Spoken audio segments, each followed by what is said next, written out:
Hello YouTubers, this is the noobifier.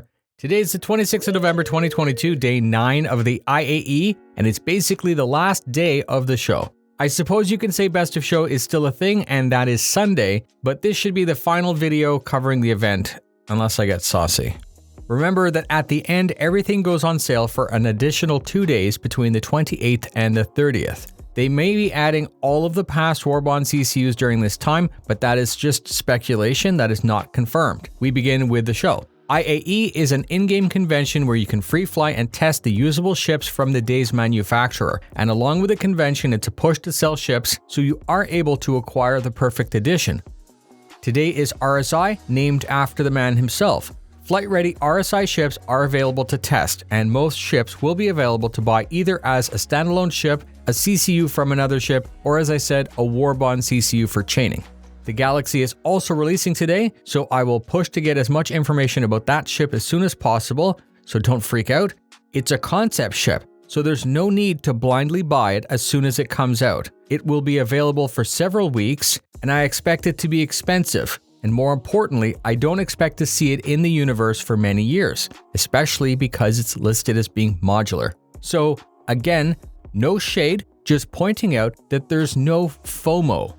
All ships bought today and for the rest of the show by default will have at least 10 years insurance. Expect to see those special CCUs with Warbond options that will add tenure to insurance to whatever they're applied to, unless that ship already has LTI. The best insurance option when you see several are always going to work to your favor. The flight-ready RSI ships are the Aurora series of 5 ships. These are starter-type ships with starter-type capabilities. The MR is the bare-bones starter, the ES is slightly upgraded, the CL is slightly upgraded, the LN has better weapons, and the LX is basically a CL with a more comfortable chair. They were reworked 2 years ago and are cheap and fun. There are better ships in the fleet for about the same money. Test these before buying them. The Constellation series of 4 ships, said to be Chris Roberts' favorite ship. The Andromeda is a legacy design from a Kickstarter. Despite a rework, it still fails to demonstrate a level of construction of the newer ships. It lacks dedicated crew quarters, it has an unusual layout, and despite many people liking it, there are better options. I do appreciate its pilot control weapons array that stands out, plus a missile launcher that is just fantastic. The Connie Taurus is more bare bones, and it's designed to be a cargo hauler. Gone from the Taurus is the P-52 snub fighter that makes room for the extra adjustments.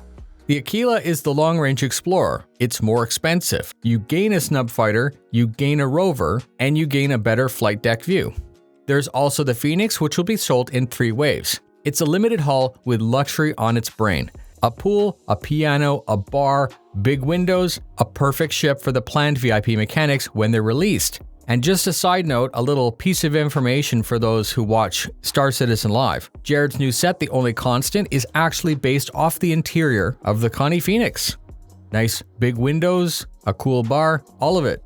So bravo to you, Jared. I think it looks fantastic. The Mantis is next. It is basically a troll ship right now, but it will have mechanic in the future. The pilot has the ability to disable a target's ability to quantum away and can actually pull a target out of active quantum. They say it's for law enforcement. The X-Wing, the Scorpius, a strong medium fighter with wings in X. It does a bunch of really cool stuff. And the Ursa rover, which is the multi-mission rover platform that's included with the Aquila. There is 1 specialized ship on sale in waves. The Phoenix will be sold in 3 waves in limited numbers, and these usually sell out in seconds. Also, as I said, just by visiting the site on Microtech, your account will be given a unique Spectrum badge to commemorate this year's event. Today will be MISC and RSI. Collect all 9 and you get a 10th. To signify that you saw the entire show, please check out for the info dump on the new Cutter, as that video also includes specialized information about its unique LTI game package that's discounted. You may be interested and able to replace your low insurance pack for LTI. Be aware that upon checkout, it'll list adding Squadron 42 as a $45 option. The members of Discord have confirmed that in actual checkout, that goes down to $20.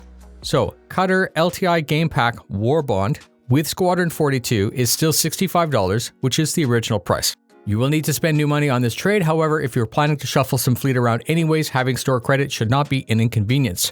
And this is pretty much all I have to say about today and the whole show. please go check out the convention. You still have lots of time. Go check out noobifier Discord, where we have a dedicated channel to pin good CCUs as they're found. And because this show is ending, all of them should be available. So I expect a big wave of interest in that channel. Thanks very much for spending your time with me. Fly safe, and I'll see you at IAE.